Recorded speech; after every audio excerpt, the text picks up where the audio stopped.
नमस्कार, कृषि जागरण में आप सभी का स्वागत है। मैं हूं आपके साथ रूबी चक्रवर्ती और आज के क्विज कंपटीशन के सवाल के लिए हमारे साथ आखिर तक बने रहे। बढ़ेंगे हेडलाइंस की ओर।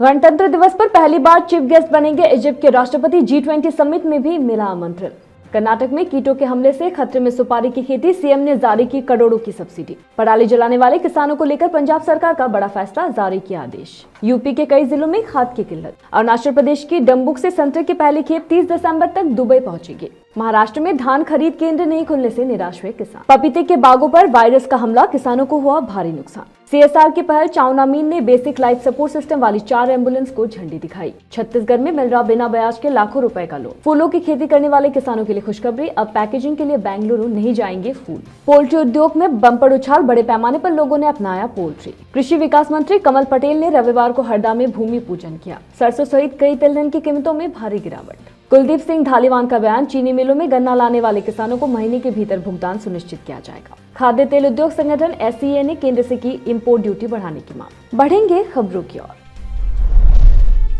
गणतंत्र दिवस 2023 में होने वाले कार्यक्रम में भारत इस बार इतिहास रचने जा रहा है। इस कार्यक्रम में जिस देश के राष्ट्रपति को चीफ गेस्ट के तौर पर बुलाया गया है, हर साल की तरह इस साल भी गणतंत्र दिवस के मुख्य कार्यक्रम में भारत से अच्छे संबंध वाले देश के नेता को चीफ गेस्ट के तौर पर बुलाया जा रहा है। 26 जनवरी 2023 को होने वाले कार्यक्रम में इजिप्ट के राष्ट्रपति अब्देल फतेह अल सीसी मुख्य अतिथि होंगे। ऐसा पहली बार होगा जब मिस्र के राष्ट्रपति गणतंत्र दिवस के कार्यक्रम में चीफ गेस्ट के तौर पर शामिल होंगे। बता दें कि भारत और इजिप्ट के संबंध काफी अच्छे हैं। दोनों देशों के बीच सभ्यताओं का भी जुड़ाव है। दोनों देश इस साल राजनयिक संबंधों की स्थापना की 75वीं वर्षगांठ मना रहे हैं। 2022 और 23 में भारत की G20 की अध्यक्षता के दौरान को अतिथि देश के रूप में आमंत्रित किया गया है। कर्नाटक के मुख्यमंत्री बसवराज बोम्मई ने सुपारी के पौधे पर हमला करने वाले कीटों के प्रकोप को रोकने के लिए 10 करोड़ रुपए की सब्सिडी राशि जारी की है। दरअसल कर्नाटक में मिलबेग स्केल्स और स्पाइडर माइट्स जैसे कीट सुपारी के पेड़ों पर हमला कर रहे हैं। इससे सुपारी की फसल बर्बाद हो गई है। ऐसे में किसानों को उत्पादन कम होने की आशंका है। यही वजह है कि मुख्यमंत्री बसवराज बोम्मई ने कीटों के प्रकोप को रोकने के लिए 10 करोड़ की रुपए की राशि जारी की है, ताकि किसान सुपारी के पेड़ों पर कीटनाशक रसायनों का छिड़काव कर सके। कृषि वैज्ञानिकों के मुताबिक सुपारी को नुकसान पहुंचाने वाले सबसे आम कीट मिलीबग स्केल्स और स्पाइडर माइट्स है। ये तने और पत्तियों से रस चूसकर पौधों की चित्तीदार बना देते हैं। यदि इस पर तुरंत ध्यान नहीं दिया गया है तो सुपारी की पत्तियां पीली हो जाती है और धीरे धीरे पौधे सूखे हो जाते हैं। खास बात यह है कि जारी राशि का उपयोग चिकमगलूर, शिवमोग्गा और मलनाड जिले में कीटों के हमले से निवारक उपायों को लागू करने के लिए किया जाएगा। रविवार को हरिहरपुरा हेलीपैड पहुंचने पर बोम्मई ने पत्रकारों को बताया कि सरकार ने कीटों का अध्ययन करने के लिए विश्वविद्यालय की एक टीम भेजी है।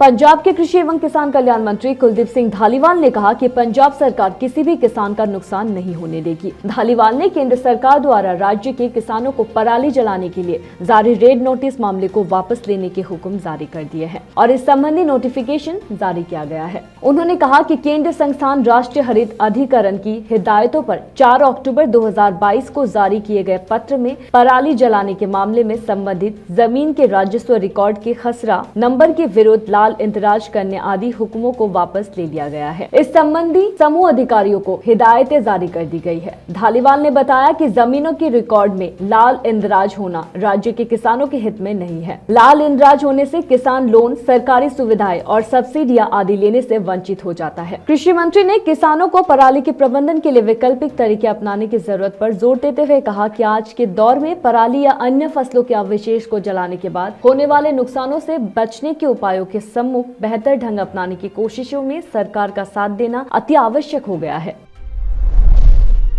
उत्तर प्रदेश में किसानों की खाद की भारी किल्लत का सामना करना पड़ रहा है। रबी की फसलें चौपट होने के कगार पर है। लखनऊ, भदोही और चंदौली समेत प्रदेश के कई जिलों में खाद सहकारी समिति केंद्रों पर लंबी लाइनें देखने को मिल रही है। हालांकि अधिकारी खाद की किल्लत से साफ इनकार कर रहे हैं। रबी फसलों की बुआई के बीच उत्तर प्रदेश में किसानों को खाद की भारी किल्लत से जूझना पड़ रहा है। सुबह से लाइन में लगने के बाद भी किसान खाद से वंचित है। हालांकि उधर प्रशासन कह रहा है कि खाद की कोई कमी नहीं है, किसानों को खाद मुहैया कराया जा रहा है, लेकिन जमीनी हकीकत कुछ और निकलकर सामने आ रही है।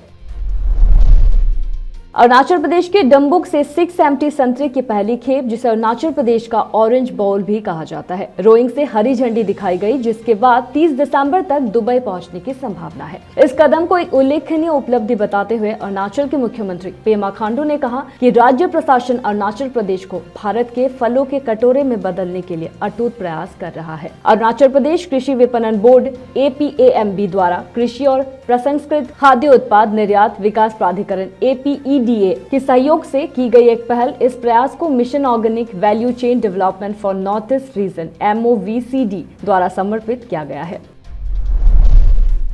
महाराष्ट्र में किसानों की समस्या कम होने का नाम नहीं ले रही है। पहले बेमौसम बारिश में फसलों का बड़े पैमाने पर नुकसान हुआ है। वहीं अब भंडारा जिले में धान क्रय केंद्र नहीं खुलने के कारण किसानों के घरों या खेतों में 1 महीने से कटा हुआ धान पड़ा हुआ है और ऐसे में चूहे और जंगली जानवरों का खतरा बढ़ रहा है। अब किसानों के सामने एक अलग ही संकट खड़ा हो गया है। किसानों का कहना है कि यदि दिवाली से पहले धान क्रय केंद्र चालू कर दिया गया होता तो आज हम किसानों को आर्थिक संकट का सामना नहीं करना पड़ता। बता दें कि जिले में अभी तक सरकार समर्थित कई धान खरीदी केंद्र शुरू नहीं हो पाए हैं, इसलिए कई किसान अभी भी अपना धान बेचने से वंचित है।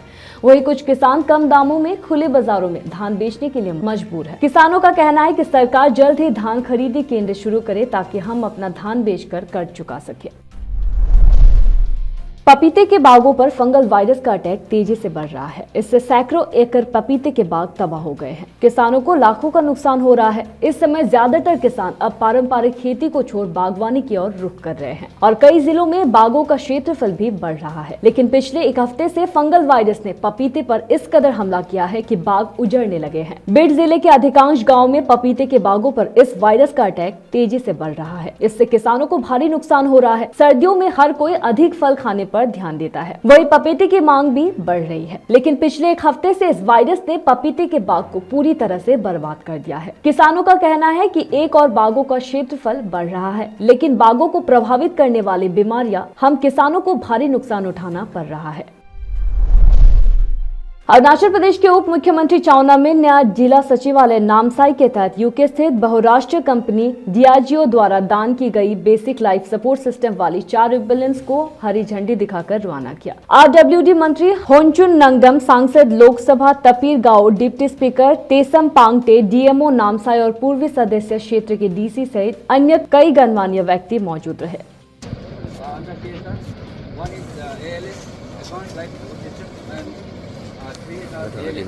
Basic life. I request honorable to bring up the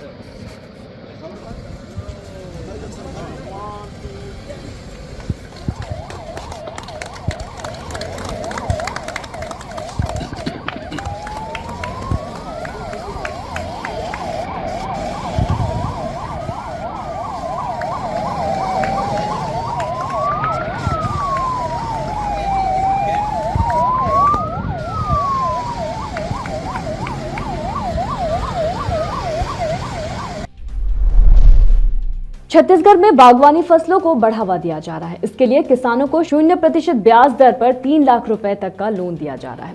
साथ ही बागवानी की उन्नत खेती के लिए किसानों को तकनीकी ट्रेनिंग भी दी जा रही है। खास बात यह है कि राज्य सरकार सिंचाई के लिए कई तरह के उपकरणों पर अनुदान भी दे रही है। इससे कई किसानों को फायदा भी हुआ है और आमदनी में वृद्धि भी हुई है। यही वजह है कि अब छत्तीसगढ़ में बागवानी फसलों का रकबा बढ़कर 834.311 हेक्टेयर हो गया है। इससे हर साल 11,236.447 मीट्रिक टन उत्पादन भी हो रहा है। अधिकारियों का कहना है कि सरकार द्वारा चलाई जा रही विभिन्न प्रकार की योजनाओं की वजह से किसानों का बागवानी फसलों की खेती की ओर रुझान बढ़ रहा है। वहीं विशेषज्ञों का कहना है कि बागवानी फसलों की खेती में परंपरागत खेती की अपेक्षा 3 गुना अधिक फायदा होता है। छत्तीसगढ़ में मुख्य रूप से टमाटर और हरी मिर्च का उत्पादन बड़ी मात्रा में होता है। फूलों की खेती करने वाले किसानों के लिए खुशखबरी है। पश्चिम बंगाल की सरकार ने प्रदेश में फूलों की खेती को बढ़ावा देने का मन बना लिया है। राज्य खाद्य प्रसंस्करण उद्योग और बागवानी विभाग विशेष रूप से उत्तर बंगाल क्षेत्र में फूलों की खेती और मार्केटिंग को बढ़ावा देने के लिए एक अत्याधुनिक निर्यात विकसित करने की योजना बना रहा है। जानकारी के मुताबिक विभाग प्रदेश में फूलों की ओरिएंटेड पैकेजिंग इंफ्रास्ट्रक्चर को विकसित करना चाहती है। वही विभाग का मानना है कि इससे किसानों को काफी फायदा होगा। मंत्री सुब्रत साहा ने कहा कि वर्तमान में बंगाल में उगाए जाने वाले फूलों को निर्यातक सबसे पहले किसान से खरीदते हैं, फिर इसे पैकेजिंग के लिए बेंगलुरु भेजते हैं। इसके बाद वहां से देश के विभिन्न शहरों में इनको भेजा जाता है। इससे किसानों को उतना लाभ नहीं मिल पाता। ऐसे में सरकार खुद पैकेजिंग के बुनियादी ढांचे को विकसित करना चाहती है। सुब्रत साहा ने कहा कि हमें लगता है फूलों का बाजार सबसे उपयुक्त जगह हो सकती है जहां हम ओरिएंटेड पैकेजिंग इंफ्रास्ट्रक्चर को विकसित कर सकते हैं। उन्होंने आगे कहा, हमने पहले ही कुछ निर्यातकों से बात की है और विशेषज्ञ राय मांग रहे हैं। इसके आधार पर हम एक परियोजना रिपोर्ट तैयार करेंगे। पोल्ट्री उद्योग में बम्पर उछाल देखने को मिल रहा है। बड़े पैमाने पर लोगों ने पोल्ट्री फार्म बनाना शुरू कर दिया है। देखिए इस पर हमारे संवाददाता की एक रिपोर्ट। नमस्कार, कृषि जागरण की ओर से सचिन गोस्वामी आपका हार्दिक स्वागत करता हूं। मैं बात कर रहा हूं उत्तर प्रदेश के कासगंज जिले से। आज के इस विशेष वीडियो में हम आपको जानकारी देंगे कैसे मुर्गी पालन के लिए एक मॉडर्न फार्म बनाया जाता है, किस तरीके से उसमें क्या लागत आती है, क्या क्या इक्विपमेंट लगते हैं, क्या रखरखाव होता है उसका जो है। आज के इस पूरे वीडियो में हम आपको पूरी जानकारी देंगे। मेरा नाम अनार सिंह और इसमें ये 20 से 21 फुट की लंबाई रखी गई है और इसमें लोहे के वो लगाए गए हैं ये पाइप इसको रोकने के लिए। अच्छा सर, इसमें ये क्या चीज़ है, ये जो फॉर्म टाइप की फॉर्म लगाई गई है इसका टेम्परेचर रोकने के लिए। देख सकते हैं किसान भाइयों, ये फॉर्म लगा हुआ है टीन के नीचे, यानी कि शेड के नीचे। जैसे कि गर्मी के दिनों में टेम्परेचर हाई हो जाता है, जिससे जो है मुर्गियां या जो है कोई भी हम जो है कार्य कर रहे हैं उसके लिए जो तापमान ज़्यादा झेलना पड़ता है। तो ये जो है पूरी मजबूताई के साथ जो है काम किया गया है कि ये जो फार्म के ये जो ब्लॉक छोड़ा है, ये ब्लॉक किस लिए छोड़ा है जो है आती रहे, इसमें हवा आती रहे और हवा वेंटिलेशन होता रहे, इसलिए ये छेद रखे गए हैं। जैसा किसान कल्याण तथा कृषि विकास मंत्री श्री कमल पटेल ने रविवार को हरदा जिले के ग्राम सालीबाड़ी में 1.5 करोड़ रुपए की लागत से होने वाली उन्नयन कार्य का भूमि पूजन किया है। महाराष्ट्र, गुजरात, कर्नाटक और हरियाणा सहित कुछ राज्य में सूरजमुखी की बिजाई होनी है। गौरतलब है कि पहले सूरजमुखी का इतना उत्पादन था कि हमें थोड़ी बहुत मात्रा में ही इस तेल का आयात करना होता था। देश में सूरजमुखी तेल का घरेलू उत्पादन 1 से 2 लाख टन के बीच होता है। मांग कमजोर होने के कारण बीते सप्ताह दिल्ली तेल तिलहन बाजार में सरसों, सोयाबीन, मूंगफली सहित अधिकांश तेल तिलहन कीमतों में गिरावट आई है। वही सबसे सस्ता होने की वजह से वैश्विक मांग के चलते कच्चे पाम तेल और पामोलिन तेल कीमतों में मजबूती दिखाई दी। देश में कोटा प्रणाली लागू होने की वजह से बाकी आयात प्रभावित होने से कम आपूर्ति की स्थिति पैदा होने के कारण सोयाबीन तेल भाव में सुधार आया है। बाजार के जानकार सूत्रों ने कहा कि लगभग 6 माह पूर्व जिस सूरजमुखी तेल का भाव कंडाल बंदरगाह पर $2,500 प्रति टन था, वो विदेशों से आपूर्ति में सुधार होने के कारण अब घटकर $1,360 प्रति टन रह गया है। सोयाबीन तेल से जिस सूरजमुखी तेल का भाव $350 ऊंचा था, वो अब सोयाबीन तेल के दाम के मुकाबले $100 नीचे हो गया है। यानी जिस सूरजमुखी तेल का भाव लगभग 200 रुपए किलो हुआ करता था, वो 88 रुपए घटकर अब 112 रुपए किलो रह गया है। इस बीच सरकार ने सूरजमुखी का उत्पादन बढ़ाने के लिए इसके न्यूनतम समर्थन मूल्य को 5,400 रुपए क्विंटल से बढ़ाकर 5,800 रुपए क्विंटल कर दिया है। पंजाब के कृषि मंत्री कुलदीप सिंह धालीवाल ने कहा कि पंजाब की चीनी मिलों में गन्ना लाने वाले किसानों को 1 महीने के भीतर भुगतान करना सुनिश्चित किया जाएगा। आज चीनी मिल अजनाला का शुभारंभ करने के लिए आयोजित विशेष कार्यक्रमों को संबोधित कर रहे धालीवाल ने कहा कि चीनी मिलों से निकलने वाले प्रत्येक अपिष्ट पदार्थ का उपयोग करने की आवश्यकता है और इसके लिए मिलों का विस्तार और को जनरेशन प्लांट स्थापित किए जा रहे हैं। उन्होंने आगे कहा कि सरकारी क्षेत्र की चीनी मिलों को लाभकारी बनाने के लिए सरकार लगन से काम कर रहे हैं और कोशिश है कि किसान का गन्ना मार्च अप्रैल तक खेत में खरा ना हो। धालीवाल ने आगे कहा कि सरकारी चीनी मिलों पर किसानों का करोड़ों रुपए का बकाया पंजाब सरकार द्वारा भुगतान कर दिया गया है और वर्तमान में सहकारी चीनी मिलों पर किसानों को 1 पैसा भी नहीं बचा है। धालीवाल ने स्पष्ट किया कि मुख्यमंत्री भगवंत सिंह मान किसानी को मुनाफा में लाने के लिए मिल्क फेड और शुगर फेड में नई जान फूंकने का प्रयास कर रहे हैं और इस लक्ष्य को ध्यान में रखते हुए बड़े पैमाने पर दोनों संस्थाओं का विस्तार किया जा रहा है। धालीवाल ने इस अवसर पर पूर्व में गन्ना लाने वाले गन्ना मालिकों को सम्मानित भी किया। खाद्य तेल उद्योग संगठन एससीए ने सरकार से रिफाइंड पाम तेल पर आयात शुल्क को बढ़ाकर 20% करने का अनुरोध किया है। यह वर्तमान में 12.5% है और एससीए ने घरेलू रिफाइनरों की सुरक्षा के लिए केंद्रीय खाद्य मंत्री पीयूष गोयल को इस संबंध में पत्र लिखा है। एससीए ने बताया कि कच्चा पाम तेल और रिफाइंड पाम ऑयल के बीच शुल्क का अंतर केवल 7.5% है। इसके कारण रिफाइंड पाम ऑयल का अधिकतम आयात होता है और घरेलू रिफाइनिंग उद्योग की पूरी क्षमता का उपयोग नहीं हो पाता है। एससीए के अध्यक्ष अजय झुंझुनवाला और एशियन पाम ऑयल अलायंस के अध्यक्ष अतुल चतुर्वेदी द्वारा हस्ताक्षरित पत्र के अनुसार भारत में 7.5% का कम शुल्क अंतर का होना इंडोनेशियाई और मलेशिया के खाद्य तेल प्रसंस्करण करने वाले उद्योग के लिए वरदान है। मध्य प्रदेश के किसान कल्याण तथा कृषि विकास मंत्री श्री कमल पटेल ने रविवार को हरदा जिले के ग्राम सालेवाड़ी में ग्रामीणों के साथ प्रधानमंत्री के मन की बात कार्यक्रम को सुना। देखिए ये वीडियो।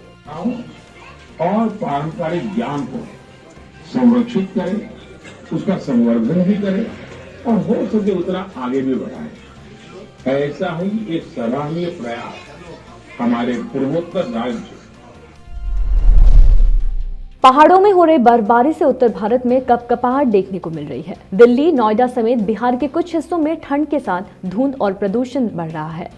राजधानी दिल्ली में वायु की गुणवत्ता बेहद खराब श्रेणी में आ चुकी है, जबकि मध्य प्रदेश में शीतलहर का दौर जारी है।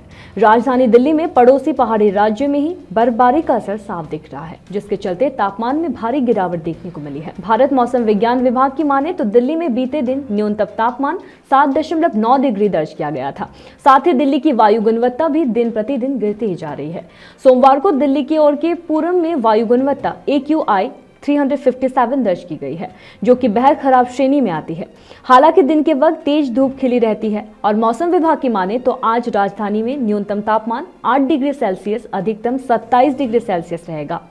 उत्तर प्रदेश के कुछ हिस्सों में आज बादल छाए रहेंगे, तो वही राजधानी लखनऊ में न्यूनतम तापमान 12 डिग्री रहने की संभावना है। सुबह और रात के वक्त ठिठुरन बढ़ रही है, तो वही आने वाले कुछ दिनों में तापमान में भारी गिरावट दर्ज की जा सकती है। वही बिहार में ठंड के साथ कोहरे और प्रदूषण ने दस्तक दी है, जिसके चलते तापमान में गिरावट दर्ज की जा रही है। हालांकि मौसम विभाग की माने तो आने वाले 5 दिनों के दौरान राज्य में मौसम शुष्क बना रहेगा। और आज FTV ऑर्गेनिक के क्विज कंपटीशन में आपके लिए सवाल है कि ट्रक फार्मिंग किससे संबंधित है, और आपके ऑप्शंस है नंबर 1 सब्जियां, नंबर 2 दूध, नंबर 3 अनाज, नंबर 4 पोल्ट्री। तो देर किस बात की है, फटाफट से हमें इसका जवाब कमेंट करके जरूर बताएं। जीते FTV ऑर्गेनिक के डिस्काउंट कूपन्स और ढेरों इनाम। फिलहाल कृषि जागरण में मेरे साथ इतना ही। खबरों का सिलसिला जारी रहेगा। देखते रहिए कृषि जागरण। धन्यवाद।